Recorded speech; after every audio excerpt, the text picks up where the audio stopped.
From chronic pain to sports injuries, get Asia's leading joint care under one roof. Your journey to mobility starts at Sunshine Bone and Joint Institute by Kim's Sunshine Hospital, Gachibowli or Begumpe. Book your consultation today. గాజువాకలోని LV నగర్లో హత్యకు గురైనటువంటి మౌనిక ఇంటి దగ్గర ప్రస్తుతం మనం ఉన్నాం. ఇది తాడిచెట్లపాలెం సంజీవయ్య నగర్కి సంబంధించినటువంటి ఏరియా. మనమైతే ఒకసారి వాళ్ళ ఇంటి దగ్గర కనుక ఇంటి వాతావరణం, ఇక్కడ ఉన్నటువంటి స్థానికుల్ని కూడా మనమైతే చూడవచ్చు. ఈ కనిపిస్తున్నటువంటి ఈ పర్పుల్ కలర్ ఇల్లే మౌనికకి సంబంధించినటువంటి ఇల్లు. తనకి అంటే అమ్మ నాన్నలతో పాటుగా తమ్ముడు అక్క కూడా మౌనికతో ఇదే ఇంట్లో ఉండేవాళ్ళు. అయితే ఇక్కడ ఈ ఏరియాలో గతంలో అంటే ఇంచుమించుగా ఒక సంవత్సరం క్రితం దాదాపుగా పుట్టినటువంటి పసికందుని ముక్కలుగా నరికి డ్రైనేజీలో పడేసినటువంటి ఏరియా కూడా ఇదే. ఇక్కడ నుంచి కేవలం 200 అడుగుల దూరంలోనే ఒక పసిపాపను కూడా ఒక సంవత్సరం క్రితం ఇదే విధంగా ముక్కలుగా నరికి ఆ డ్రైనేజీలో పడేశారు. ఆ కేసు ఇంతవరకు కూడా తేలలేదు. కానీ అప్పట్లో సంచలనం కలిగించినటువంటి ఇదే ఏరియాకి సంబంధించి బహుశా ఆ మౌనిక అతనితో రవీందర్తో గతంలో చెప్పుండొచ్చు, మా ప్రాంతంలో ఈ విధంగా హత్య చేశారు, చిన్న పాపని ముక్కల కింద నరికేశారని చెప్పుండొచ్చు.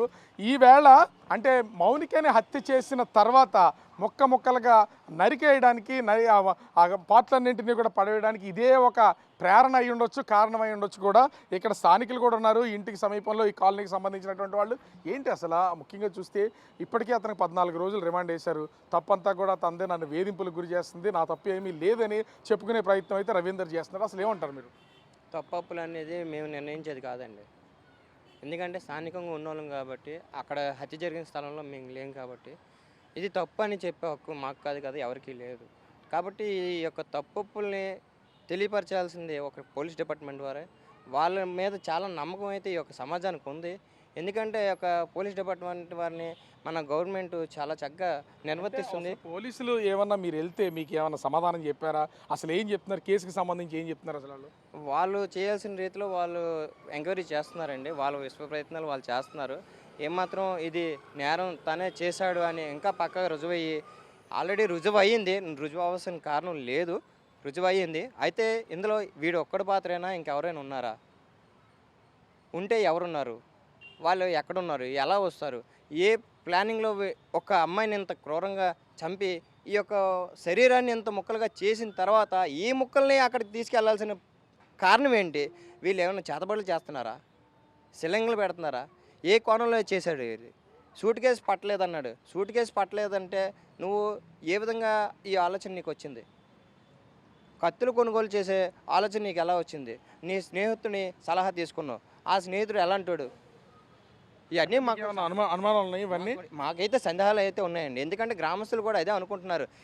రకరకాలుగా ఒక ఫోన్ కాల్తో తన స్నేహితుడు చెప్పిన మాట ప్రకారం వెళ్ళడానికి కూడా బాగానే అప్రోచ్ అయ్యారు. అంటే స్టేషన్కి వెళ్ళడం, పోలీసు వాళ్ళ దగ్గర తన బాధను ఏదో విన్నవించుకొని అమాయకంగా లొంగిపోయాడు. ఎవడు? హంతకుడే కదా, నరికాడు, ముక్కలు చేశాడు. వాడు లొంగిపోయిన కారణానికి వాడిని ఏం చేస్తున్నారు? ఫ్యాన్లు వేసి కూర్చోబెట్టి సకల మర్యాదలు చేస్తారా? అదేనా మీరు ఇచ్చే న్యాయము? అదేనా మీరు చేసే ధర్మము? అదేనా మీరు చేయాల్సిన కర్తవ్యము? ఈ సామాన్య ప్రజలు ఎలా బ్రతకాలి? ఏం డిమాండ్ చేస్తున్నారు అతనికి సంబంధించి? ఎలా శిక్షించాలని డిమాండ్ చేస్తున్నారు? మేము ఎలా డిమాండ్ చేయాలంటే మాకు కూడా పాలు పంచట్లేదు. ఎందుకంటే తనకి భార్య బిడ్డలు ఉన్నారని మాకు తెలుస్తుంది కనుక ఏ విధమైనట్టి ఒక శిక్షను మేము చెప్పాలని ఒక సమాజంలో బ్రతుకున్న ఒక సామాన్యుడిగా చెప్పలేకపోతున్నాం. కానీ ఒక భార్యని కూడా ఉన్న స్థితిలో తనని ఏం చేస్తాడనే ఒక సందేహం కూడా మాకు వస్తుంది. ఇప్పుడు మౌనిక అయిపోయింది, ఇప్పుడు అదే స్థానంలో తన భార్య ఉంటే తన భార్యని ఏం చేస్తాడు? తన బిడ్డని ఏం చేస్తాడు? ఇదే విధంగా చేస్తారా? తన భార్యకి ఏమైనా రక్షణ ఉందా? ఏంటంటే అసలు మౌనికకి సంబంధించి చాలా ఈవెంట్స్లో పార్టిసిపేట్ చేస్తూ ఉంటుంది, ఏదో చిన్న ఉద్యోగం చేసుకుంటుంది, ఆ ఫ్యామిలీకి తోడుగా ఉంటుందని చెప్తున్నటువంటిది అయితే ఉంది. అసలు ఎట్లా ఉండేది ఈ హత్యకి సంబంధించి? అసలు ఏం చెప్తారు? ముందుగా మౌనిక కుటుంబం ఎవరైతే ఉన్నారో మా ప్రాంతంలో దాదాపు పుట్టినప్పటి నుంచి చిన్న పిల్లలప్పటి నుంచి ఇక్కడే తిరుగుతూ ఆడుతూ పాడుతూ ఉండేవారు. కాలక్రమేణా వయసు పెరిగిన రీత్యా వారు ఎవరి వృత్తుల్లో వాళ్ళ కుటుంబ సభ్యులు అందరూ కూడా తెల్లవారులేస్తే వాళ్ళు ఉపాధుల కోసం బయటకు వెళ్ళే కుటుంబం అయినప్పటికీ కూడా వాళ్ళు ఎదిగిన తర్వాత ఆ అమ్మాయి ముఖం కూడా మాకు సరిగ్గా గుర్తులేదు. అంటే అంత ఓన్లీ తన డ్యూటీ టైంలోనే ఇంటికి వచ్చేది, బయటికి వెళ్ళేది, మళ్ళీ వచ్చేది, అంతేగాని చాలా క్రమశిక్షణ కలిగిన కుటుంబం. వాళ్ళు ఎలా ఉంటారంటే ఇరుగు పొరుగు వాళ్ళతో కూడా ఎప్పుడు కూడా ఎటువంటి మాటలు కానీ లేకపోతే వాళ్ళ వల్ల ఇబ్బందికర ధోరణి కానీ మేము ఎప్పుడు చూడలే.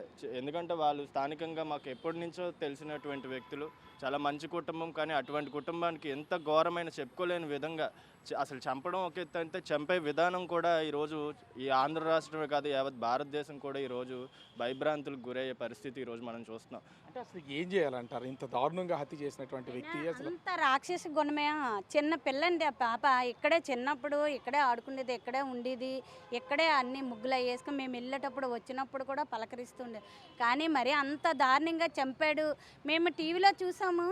ఈ అమ్మాయి కాదు అనుకున్నామండి. అసలు ఎక్కడో జరిగింది గాజువాకలు అంటే. తర్వాత పాప ఫోటోము పేరు వినగానే మేము మా పక్కంటే అమ్మాయా అయ్యో ఏటా పాపకి ఎలా జరిగింది, అన్యాయం అయినా అంత రాక్షస గుణంతో నా మొక్కలు కోసి ఫ్రిడ్జ్లో పెట్టి ఎంత దారుణమండి. మాకైనా అమ్మాయికి న్యాయం జరగాలండి. అసలు ఇంకొక ఆడపిల్లకి మళ్ళీ ఇలాంటివి జరగకూడదు. సో మనం చూస్తున్నాం ప్రస్తుతం అయితే ఆ ఇంటి దగ్గరికి అసలు ఈ హత్య జరిగిన తర్వాత కుటుంబ సభ్యులందరూ ప్రస్తుతం అయితే మార్చరీ దగ్గర ఉన్నారు. కానీ ఇంటి దగ్గరికి మాత్రం సన్నిహితంగా ఉండేవాళ్ళు, ఈ వీధికి సంబంధించినటువంటి వాళ్ళంతా కూడా ఒక్కొక్కరిగా వస్తున్నటువంటి పరిస్థితి అయితే కనిపిస్తుంది. ముఖ్యంగా ప్రతిరోజు తన పని తాను చేసుకుంటూ ఒక పక్క నుంచి పార్ట్ టైం జాబ్ చేస్తూనే మరోపక్క ఈ ఈవెంట్స్ చేసుకుంటూ జీవితాన్ని కొనసాగిస్తున్నటువంటి మౌనిక చచ్చిపోయిందంటేనే మేము అసలు ఊహించలేకపోతున్నాం. దారుణంగా హత్య చేసినటువంటి రవీందర్ని కఠినంగా శిక్షించాలి, ఎవరికి ఇలాంటిది జరగకుండా ఉండేలాగా శిక్ష వేయాలని చెప్పి స్థానికులైతే కోరుతున్నటువంటి పరిస్థితి కనిపిస్తోంది.